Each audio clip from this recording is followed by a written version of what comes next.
జిల్లాలో ప్రభుత్వ భూములు ఆక్రమించిన వారు స్వచ్ఛందంగా అప్పగించాలని కలెక్టర్ సందీప్ కుమార్ ఝా పిలుపునిచ్చారు. బుధవారం సమీకృత జిల్లా కలెక్టరేట్ మినీ సమావేశ మందిరంలో ప్రభుత్వ భూమి అప్పగింతపై ఎస్పీ అఖిల్ మహాజన్, అదనపు కలెక్టర్ కీమే నాయకులతో కలిసి పాత్రికేయుల సమావేశం నిర్వహించారు. ఈ సందర్భంగా జిల్లా కలెక్టర్ సందీప్ కుమార్ ఝా మాట్లాడుతూ తంగలిపల్లి మండలం సారంపల్లి గ్రామానికి చెందిన కూనవేణి నర్సయ్య గ్రామ సర్వే నంబర్ 464/4 గల 5 ఎకరాల ప్రభుత్వ భూమి కబ్జా చేసుకుని సాగు చేసుకుంటున్నాడని ప్రభుత్వానికి తిరిగి అప్పగించడానికి నిర్ణయించారని కలెక్టర్ తెలిపారు. తంగలిపల్లి మండలం మండపల్లి గ్రామానికి చెందిన బుస్తలింగం గ్రామ సర్వే నంబర్ 365/2లో ఎకరం ప్రభుత్వ భూమిని ప్రభుత్వానికి తిరిగి అప్పగించడానికి నిర్ణయించారని కలెక్టర్ వివరించారు. 2018 నుంచి 2023 వరకు ప్రభుత్వ భూమి అక్రమంలో ఉంటూ రైతు బంధు, పీఎం కిసాన్ మొదలైన ప్రభుత్వ పథకాలు లబ్ధి పొందినందుకు ఆ సొమ్ము రికవరీ కోసం డిమాండ్ నోటీస్ జారీ చేస్తామని కలెక్టర్ పేర్కొన్నారు. ప్రభుత్వ భూముల గుర్తింపు ప్రక్రియ కొనసాగుతుందని స్పష్టం చేశారు.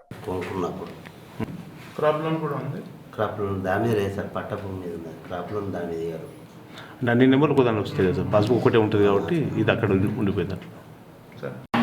అడ్మినిస్ట్రేషన్ నుండి 7 పిటిషన్స్ వచ్చినాయి. మన 7 ఎఫ్ఐఆర్స్ ఇప్పటివరకు రిజిస్టర్ చేయడం జరిగింది.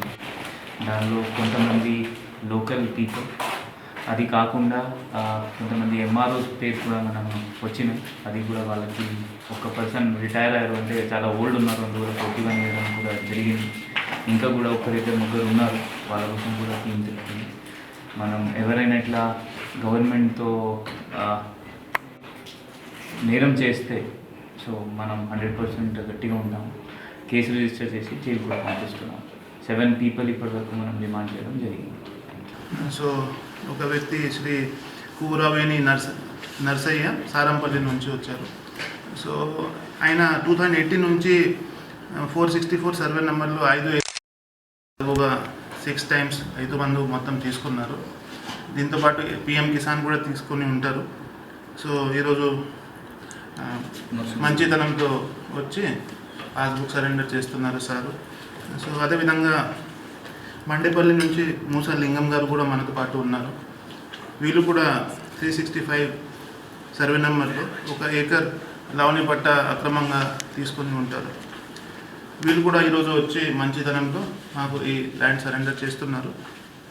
సో మీరు చెప్పాలి, ఇది ఎవరైనా ఇలాంటి వాళ్ళు మాకు ఇచ్చారు, మళ్ళీ అక్రమంగా తీసుకున్న భూమి, అదేవిధంగా ఎవరైనా ఇలాంటి పాల్పడి ఉంటే దయచేసి ఇవ్వండి. సో దట్ మా పని కొంచెం ఈజీ అవుతుంది. అండ్ ఈ పేదవాళ్ళకి అది ల్యాండ్ ఇస్తే వాళ్ళకి కొంచెం ఏదో ఇల్లు కానీ ల్యాండ్ కానీ ఏదో వ్యవసాయం చేయగలుగుతారు. సో అది మీరు కూడా రాసి పెట్టాలి.